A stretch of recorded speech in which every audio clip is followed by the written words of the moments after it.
It is time to wander the world, and today we are taking you on one of Africa's great adventures to experience the Great Migration. We've already heard earlier in the show from one or two of you about your most memorable bush experiences, and Quinton did share that voice note with us about how amazing it is to witness the Great Migration, albeit with some concerns around over-tourism, which we will talk about. But even if you've not been yourself, I'm sure by now you've seen at least one National Geographic documentary, those magnificent vistas of thousands and thousands of animals thundering across the plains, crossing rivers, crocodiles waiting to snap at the legs of the young wildebeest and zebras and the like that are trying to get across. It is a very rare privilege to have the experience of seeing it in person. And with us today is somebody who's had that privilege several times. I'm so green with envy on this one. And wants to talk to us about how to do it, the different places to go to experience it, doing a little bit of a comparison between what the experience is like in Kenya versus Tanzania, which are the two main places associated with this concept. Her name is Iga Motylska. She is a registered tour guide as well as a travel journalist and guidebook author. She's the voice behind the travel platform igajourneys.com, and she's with me in studio. It's lovely to have you with us. Welcome. Absolutely. Thank you so much, Pippa, and hi to you and your listeners. How many times have you seen it yourself? So I've been to Tanzania 4 times and to Kenya once. I've witnessed the Great Migration once. And obviously, naturally, it's a natural phenomenon. So you might go and you might miss the animals because they are moving with the rains. And so it's very seasonal. It's not like you can put a date down to it and ask the wildebeest to move between this date and this date. Yeah. And I think that's what's so important, to prepare yourself as well, not just to see the Great Migration, but just the experience in and of itself, the landscapes, the other wildlife, and just the experience in and of itself. Because that snapshot of the National Geographic thing, I mean, it is part of the Great Migration, but it's not like that all the time throughout the season in all parts of Kenya and Tanzania. And I think important to manage people's expectations. It's wonderful that shows like that get us excited about the wild and about these things, but they can also sometimes let people down in their expectations not being realistic. Certainly. And I think that's why it's so important for us to talk about the timing of seeing the great migration between the two countries. And of course, you know, they follow the rain patterns and the rainfall, as I mentioned, and obviously the new grass shoots. So when you're looking at Tanzania, between December and March, the herds are usually in the southern Serengeti for calving season. Okay. Then between April and May, they start moving northwards through the central Serengeti, and this is the so-called rutting season.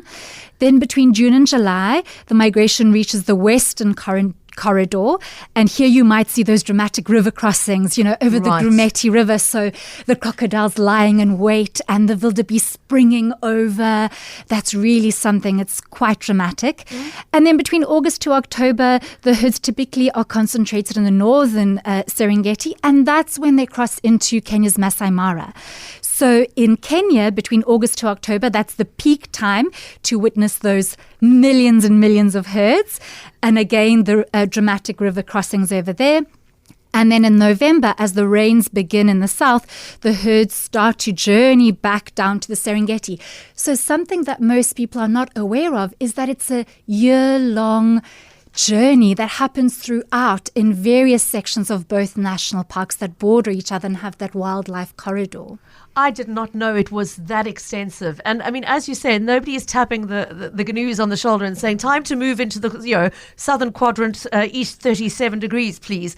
It's a natural phenomenon. Very interesting what you said about the rain. So they are moving to where there is new grass to feed on as their primary motivation to drive that change. Okay, so different seasons for different parts of East Africa, and plan accordingly if you are wanting to go there and see this. Are you going to see something terribly different in the Serengeti versus the Masai Mara in terms of the sort of the landscape around you and the other kinds of game? So certainly, because of the size and their location, but obviously they're within the same region of Eastern Africa, so there are many similarities. The Masai Mara in Kenya, you've got those vast open grasslands. They're obviously dotted with those characteristic acacia trees. Yeah. It's that classic image you have of the African safari. And then, of course, you'll see the migrating herds crossing over the Mara River over there. And then in Tanzania's Serengeti, it's much larger, so you've got a much greater diverse landscape and habitats. So you'll find the vast open plains, very similar to the Masai Mara, but you'll also have hills and woodlands, riverine forests, granite outcrops, and so on. And of course, because it's so vast as well, you'll see differences between the southern Serengeti and, of course, the northern Serengeti, where it's closer to the Masai Mara. Right. And that's where you'll have more of those rocky outcrops and woodlands. So it's wonderful that you can have many similarities, but those unique characteristics that are relevant to each park. Iga, Quinton in the earlier voice note, and now Roy as well, commenting on the issue of over-tourism and what do you do to try and not be fighting and jockeying for position with 100 other game vehicles all trying to see the same thing at the same time. I mean, you're describing huge swathes of land. You would think that there would be plenty of room for everybody to have their turn to experience it. But the reality is, if it's a particular area that is seasonal at a particular time, you are going to see some concentration. Firstly, did you experience that when you were there? And secondly, do you want to talk about how you manage that problem? Certainly, absolutely, Pippa. And I think this is something that should be top of mind. And you know, naturally, of course, everyone wants to see it. It's certainly that like once in a lifetime kind of experience. But especially in recent years, we have seen a huge rise in over-tourism. And, you know, that's something that needs to have a discussion in and of itself of responsible and eco-friendly tourism. How do we keep that in check? How do we do so responsibly? And so naturally, of course, you've got conservation fees that are levied at each of the parks. I will say that the prices are quite high. And so naturally, of course, that means that not everyone can go and experience it. And you also have different kinds of travel experiences, whether you want to do, you know, drive from South Africa and do a self-drive. Whether you want to camp or do fly camping, which is like mobile camping, whether you're going to one of the lodges or a very high-end 5-star lodge. Naturally, of course, those lodges want you and their guests to see everything as much as possible. Is it going to be busy? Yes. Are there going to be lots of travelers and tourists? Yes. Are you going to have to stand up and try weave your way, to get that photograph without having anyone in the foreground? Yes. And so that's why I encourage people to try also travel during the shoulder season. So we see those millions and millions of wildebeest and all the other, antelope and so on making their way through there. But it's important to take note that even outside of that primary key time of the Great Migration, as I mentioned, the animals are always moving, which is really great because you'll get to see them at different parts of the country and also still in very vast numbers. During rutting season or calving season, I was there another time during calving season, and that was magical because I've never seen so many little baby antelope and zebra and wildebeest before, and that's really special as well. So you don't necessarily have to see crossing of the Grumeti or the Masai Mara. And something that I would really encourage people to do as well is if they want to see and experience a safari in Eastern Africa, is also perhaps to go to some of the lesser known parks. I've been to the parks along southern Tanzania and western Tanzania a number of times, and I must say that was absolutely magical. Maybe we can chat a little bit more about that a little later as well. Yes, I hope we can circle back to a few recommendations on those. So, I mean, I hear what you're saying. So there is a certain kind of traveler who wants that particular experience that they've seen on the National Geographic documentary.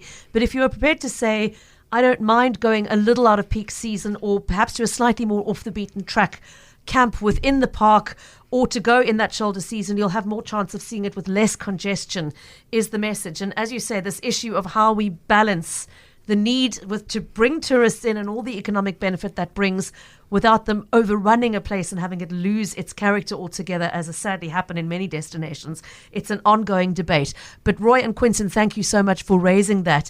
Just for the sake of anybody who's come in midway to this interview, my guest in studio with us today, Iga Motylska, who is a registered tour guide and travel journalist who has herself penned guidebooks and is the voice behind the travel platform igajourneys.com. She has been to Tanzania multiple times herself. She's also had the experience of visiting the Mara in Kenya and talking to us about how and when and where to experience the Great Migration. And I really take your point, not just the Great Migration. There's so much to see adjacent to the Great Migration. Maybe let's talk a little bit about that. Besides the vast herds of the wildebeest and the zebras and the antelope, what else would you recommend we keep eyes open for? Certainly. And just to add one more point on our previous question, I think if you are going for the Great Migration in peak season, maybe spend 2 or 3 days with those herds of people and animals. And then also maybe spend 2 or 3, even 4 days going into the less populated parts, as you said, the ones where you don't have as many people. And that's where you can see some of the other highlights. One of my trips to the Serengeti actually was with birders. Yep. And I must say that's something that I'm certainly still learning about. But I was fascinated at how there was an elephant to our right, and they were keenly looking to the left with their, zoom focus lenses out. And I was just silently pointing and saying, you guys know that there's an elephant here. So that's an experience in and of itself. So it's not just about the big 5, that you can certainly see both in both parks. Cheetahs are also very common in both parks, and very often, other hunting, they're obviously hunting other migrating herbivores as well. Hyenas closely follow those herds as well. You'll see lions as well. And naturally, of course, the wildebeest are moving, as I mentioned, with antelopes, with giraffes. And you've got spectacular birds within both of those ecosystems as well. And so often, you can smile at the birders. We've got a birder in the family. So I know all about those bush trips where you've stopped to spend 45 minutes looking at a little brown jobby in the tree over there. But I have to say, in fairness, that so often it's when you have stopped for the little brown bird that something else emerges, because you have waited and switched off the car engine and you've taken the time to just sit. And so often you've had this most amazing sighting of something, a big mammal or a predator, because they've come upon the stillness of waiting and watching the birds. I love that. You put the guidebook away, you put your phone away, and because you're waiting for them to get that shot, you're noticing things that you wouldn't have normally noticed. The small little critters, a bee or a butterfly or birds, as you mentioned. You might see a rustle in the grass and try to think what that is. And then maybe you stop and pause and just take in the landscape and think how absolutely gorgeous it is, and how lucky and privileged we are to live in such a beautiful part of the world, and Africa as well. Absolutely. All right, so we've spoken about the when to go, and we've spoken about the where to go. Let's talk a little bit about how to get there from South Africa. Yes, certainly. What was so fascinating is on my most recent trip, I met a couple who actually drove from the Western Cape all the way up. A long way. That is, absolutely. So if you're brave and have that time and that opportunity, highly, highly recommend it. Obviously, you've got flights with big local airlines who fly directly. You've got Kenyan Airways. I think you've got some of the bigger ones as well now, with like Emirates and Qatar. So you can certainly do that. And once you're there are lots of regional flights as well. There are there's a big handful of regional carriers.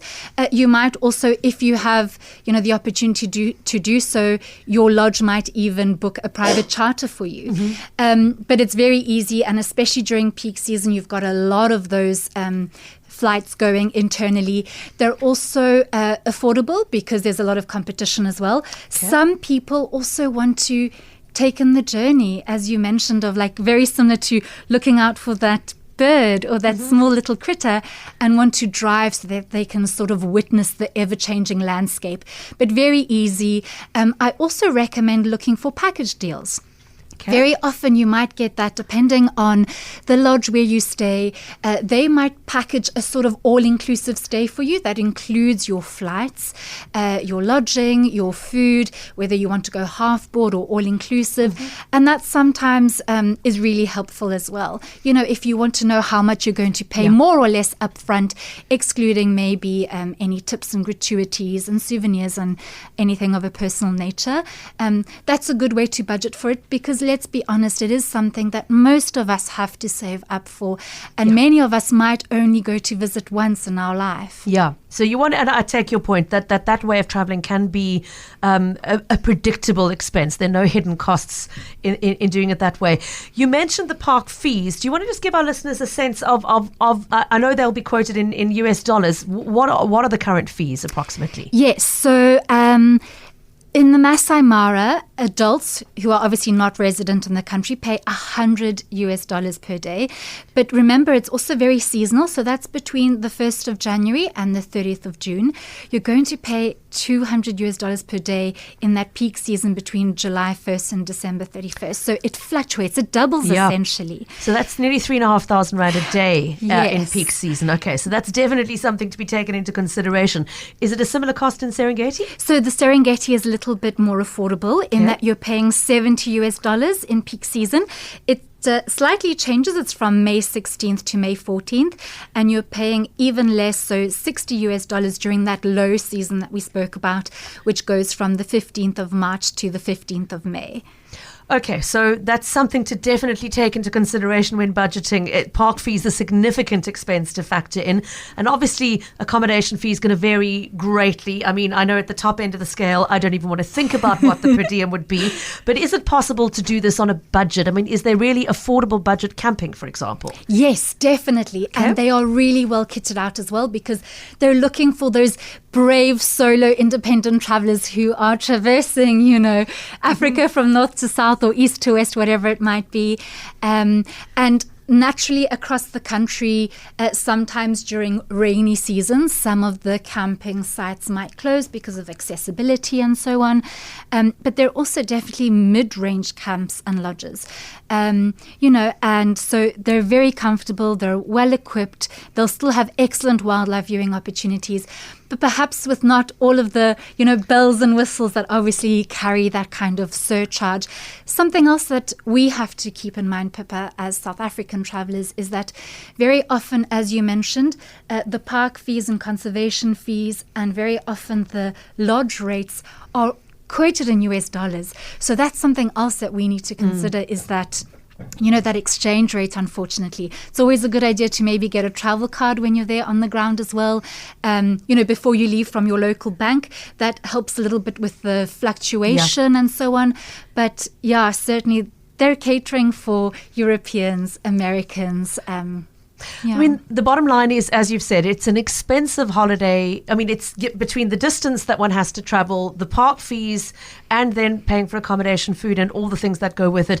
It is an expensive trip, and it is for many people going to be a once-in-a-lifetime opportunity. So it is one that is really worth researching hard and planning carefully and over a long time. That's half the fun, though, isn't it? The anticipation that comes with the planning. Iga, I mean, fantastic input you've given us today. Thank you so much. If listeners want to read more of your writing on this and other destinations, what's the best place to do that? Yes, they can go to eagerjourneys.com. So that's EAGER. journeys.com. It's obviously a pun on my name, Iga, I-G-A. And just have a look there. I've written various publications and articles as well, but I've also got some blog posts detailing this and so much more from my travels around the world. Well, thank you so much for sharing some insight with us today. It's been an absolute pleasure having you on the show. Iga Motylska, that website is eagerjourneys.com.